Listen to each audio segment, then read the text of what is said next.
Hi, everyone. I'm here with Jeffrey Kalinsky, founder of Jeffrey Atlanta and Jeffrey New York and Jeffrey Fashion Cares. So Jeffrey, thank you so much for joining us. I really appreciate it.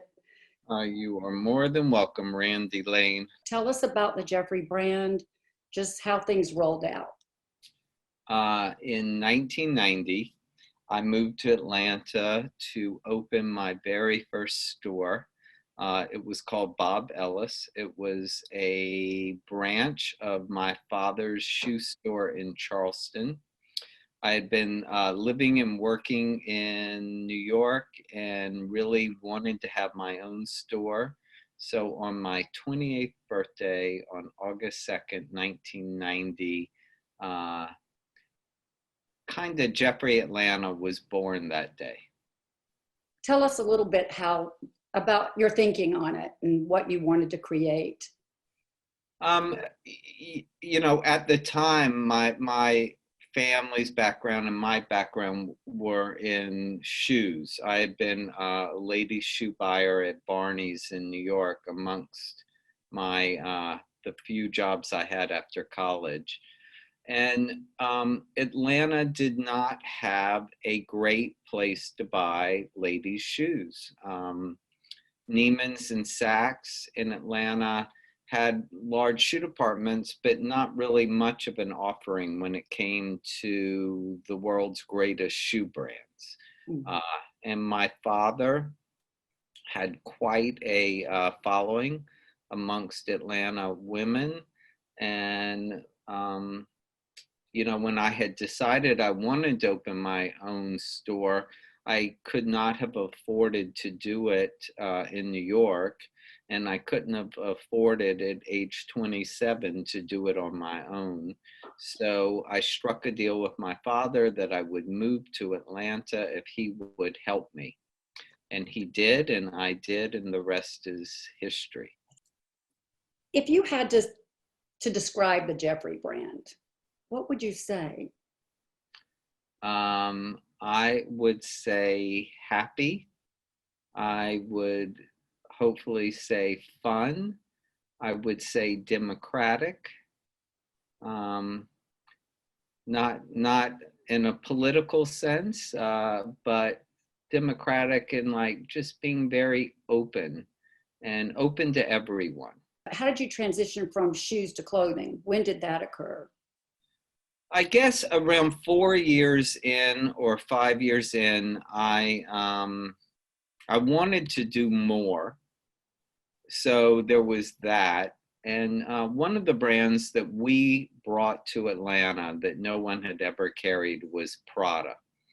And every time I'd go to the Prada showroom, I would see the clothes. And I just thought that we could sell them. No one, again, in Atlanta was really carrying a really wonderful selection of women's clothing. And there were all these brands that I thought my customers would like. And Prada was just one of them. And I decided that I wanted to open a clothing store. Where do you see the Jeffrey brand going in the future? Do you see a continuation?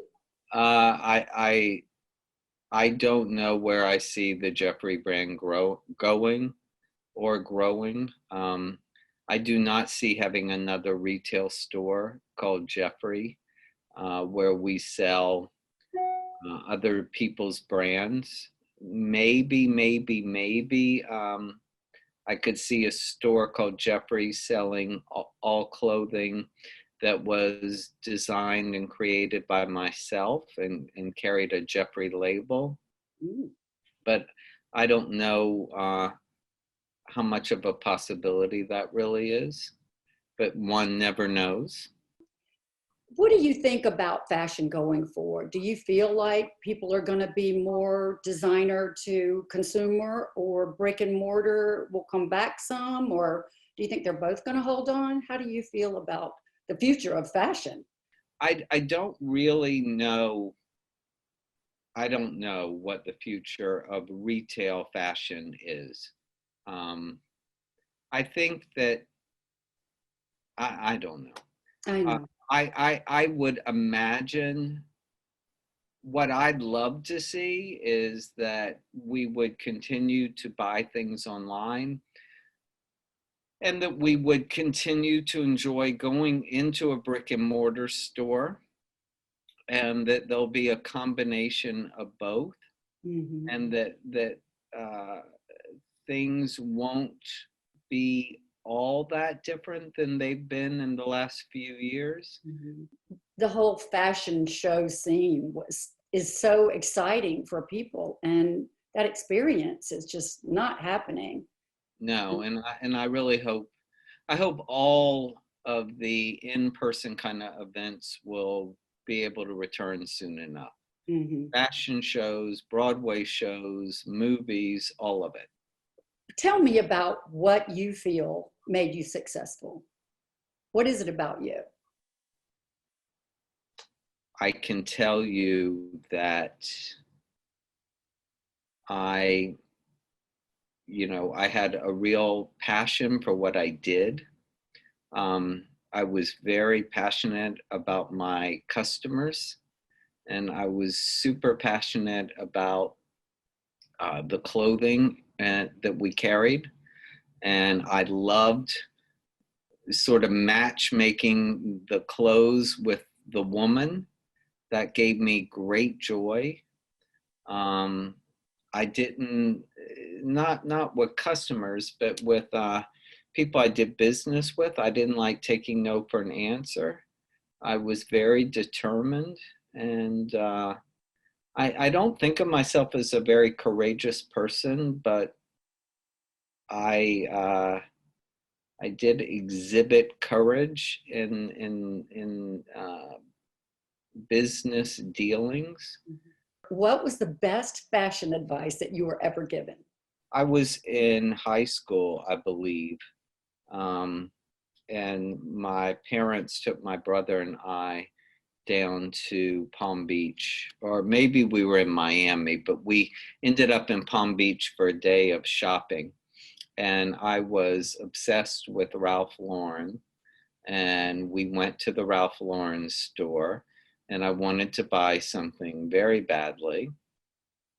And I saw a cotton shawl collared cardigan that was like these ginormous navy and white stripes. And I asked my dad to buy it for me, and my father informed me that every time I would wear that sweater, people would see me coming and going and basically remember the sweater more than they would remember me. And, we did not buy it, and I walked away from that experience. Um, I thought that was really good advice to kind of not buy that sweater. Mm. I do love things that are strong and bold, but you have to be careful about when you buy them and when you wear them. Mhm. And he was right, and that was very good early advice from my Um, dad. do you carry that advice forward? Would you say that that's a part of how you help dress people? Yes, but you've got to know when to step out, Mm. right? True. That's very true.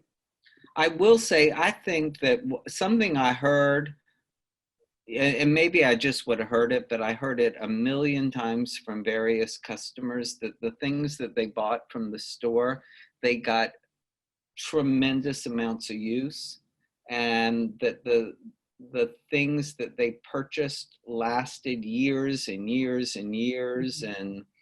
um, and so I think we tried to choose wisely for our clients.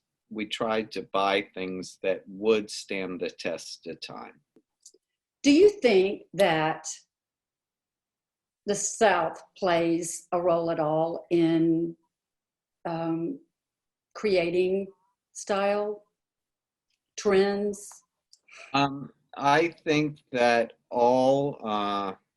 there's a lot of areas of the country that have put forth a certain kind of American style, right? So the American Southwest has put forth a certain kind of sense of style.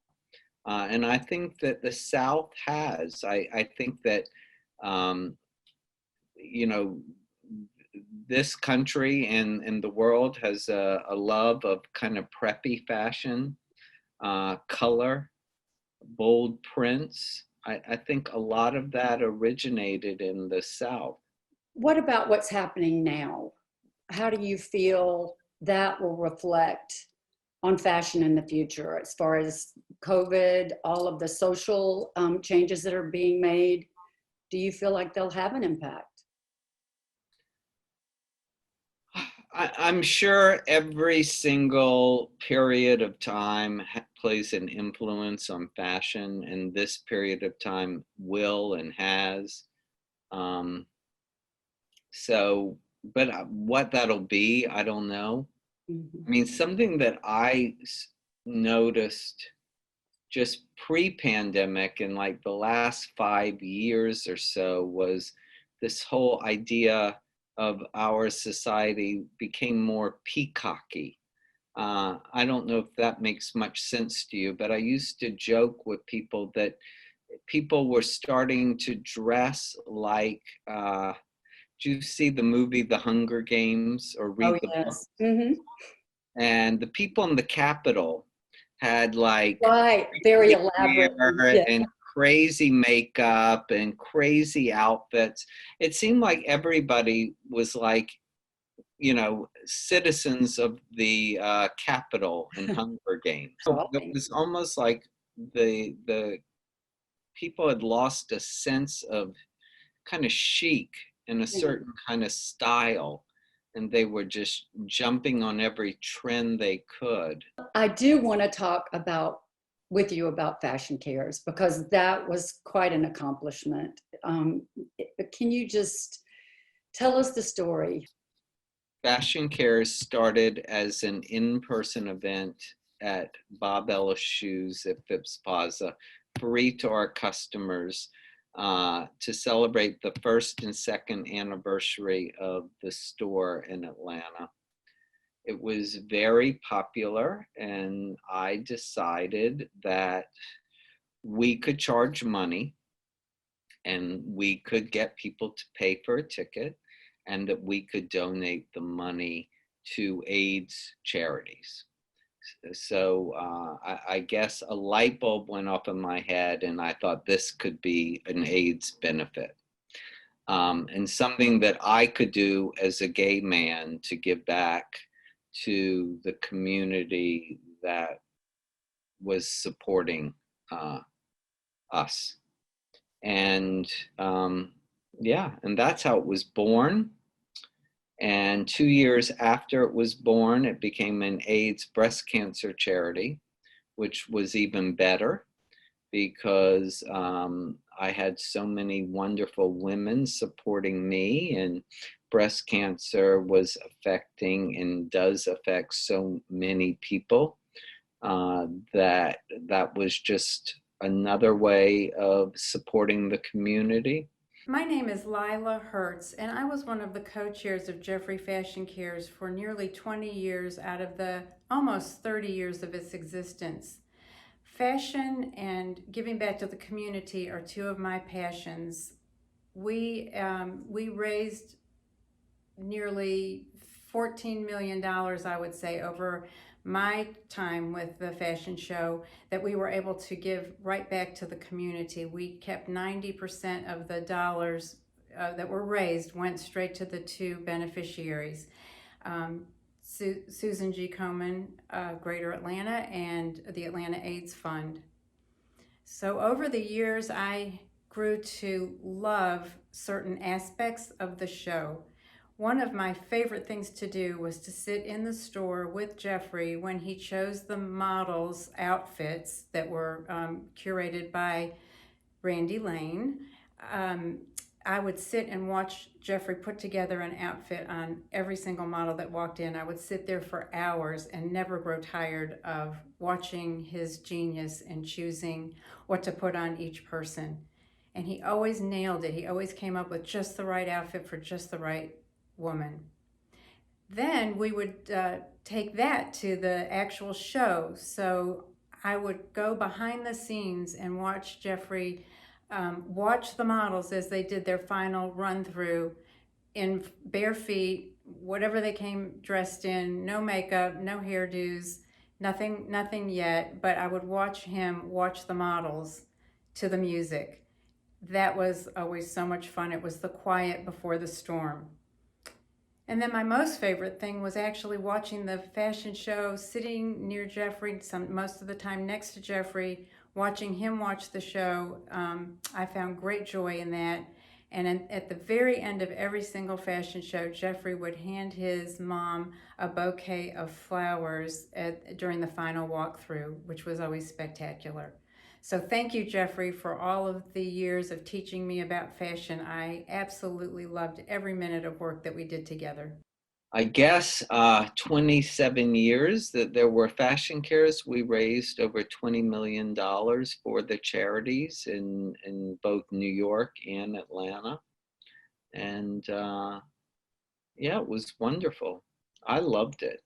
Well, I'll wrap it up by saying thank you so much. And I certainly hope that we see a Jeffrey brick and mortar store one day with all of Jeffrey merchandise, because you certainly know what you're doing.